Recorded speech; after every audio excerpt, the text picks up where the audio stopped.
Today is the battle of the beach towns. Navarre, Florida versus Gulf Breeze, Florida. Which one's better and which one should you consider as a place to call home? Well, the truth is it's not such an easy answer. They both have some pros, they both have some cons. But one thing's for sure, by the end of this video, you're gonna be more equipped to make that decision for yourself.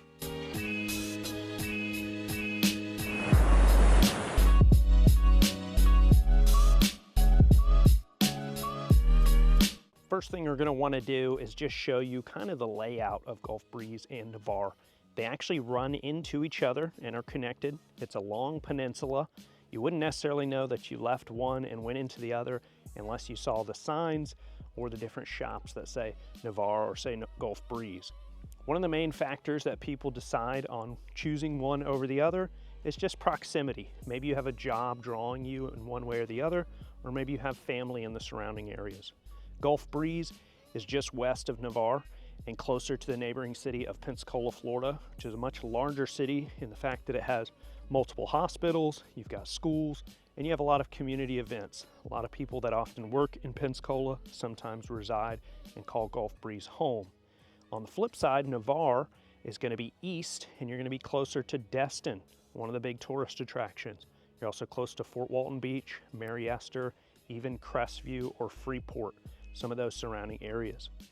Now, both of those sit just above the Gulf, and so you have Gulf Breeze on top of Pensacola Beach, and you have Navarre just on top of Navarre Beach.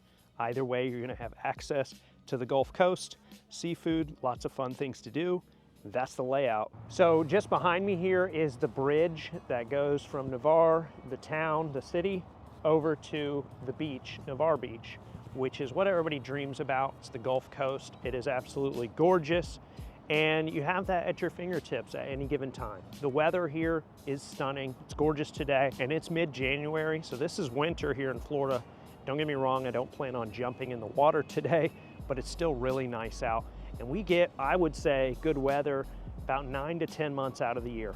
There's about a month and a half and maybe a month and a half in winter where it's a little too cold for my liking and a little too hot in the summer, but most of the months out of the year, it's gorgeous and it's what people dream about. Whether you're retiring, moving your family here, or whatever it is, Florida has that as a huge perk. But in addition to the weather, it's just that lifestyle here at the beach. Flip-flops typically, sitting at a restaurant, maybe a margarita, maybe you get a boat, maybe you go out to the pier, you get some sunshine. It's kind of a vacation lifestyle year-round. So that's one of the main reasons to consider Navarre or Gulf Breeze right here on the Panhandle.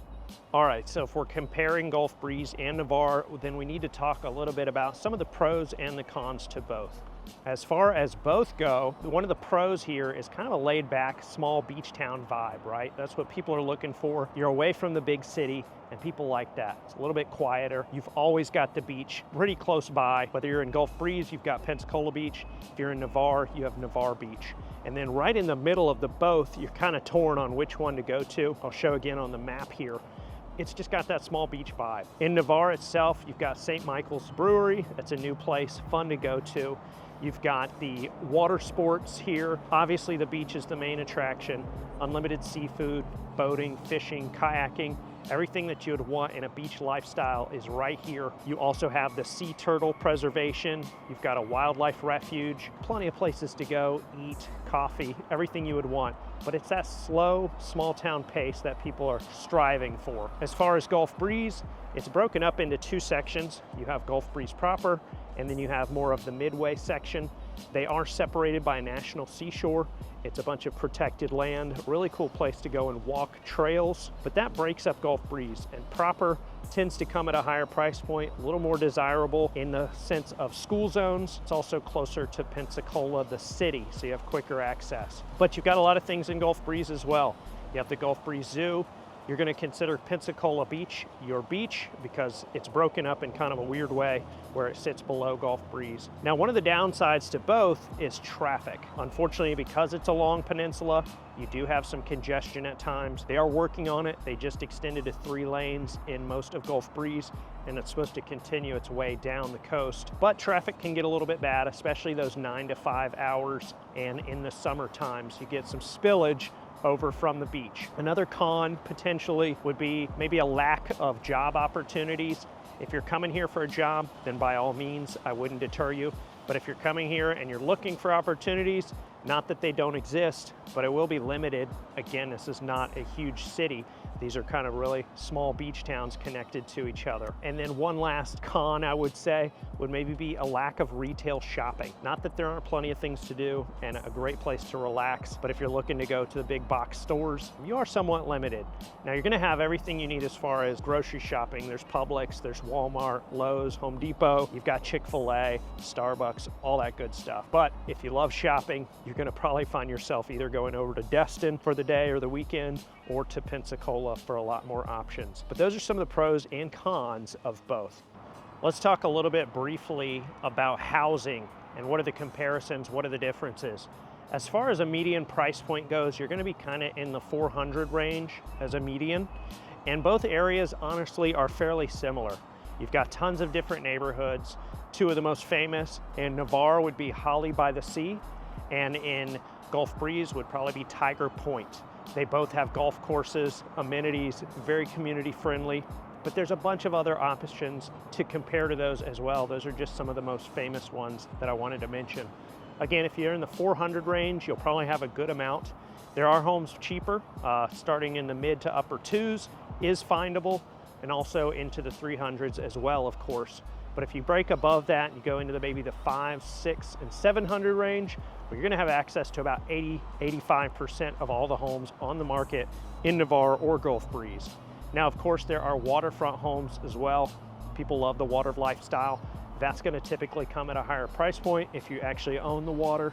If you're looking to have a boat, just keep in mind the only place you can't do that is directly on the beach. So if you're on Navarre Beach and your Gulf front, your back door is the Gulf, well, you are restricted from having a boat.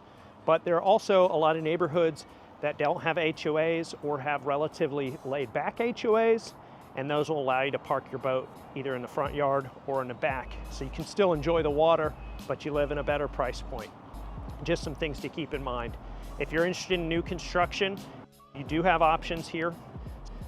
Some of the big box retailers are here, of course. We have D.R. Horton, Lennar, a few others would be Adams Homes, Henry Homes, and then of course we have a lot of boutique builders as well. Some people might have their own opinions of those bigger builders.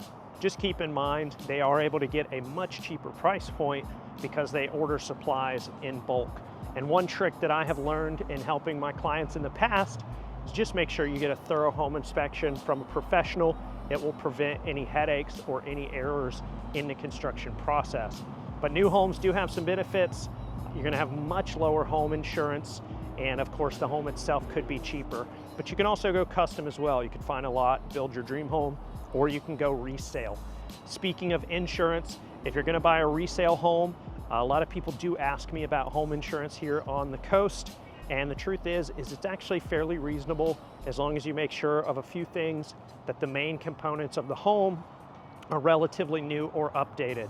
And two of those main factors would be the roof, potentially also that it includes hurricane clips in the attic. They're just an added assurance that ties in the trusses and gets you a big discount on the wind and hurricane policy of insurance. Insurance is a required part if you are getting a loan, so just know the ins and outs. I've got some awesome insurance brokers here locally. I'm happy to share that information with you. If there's a home you're interested in and you're just curious, or you want to reach out and I can help you. So I just wanted to say, if you are considering moving to this area, my name's Levi Fortner. I run a top team here and I'm a top agent myself. I would love to help you.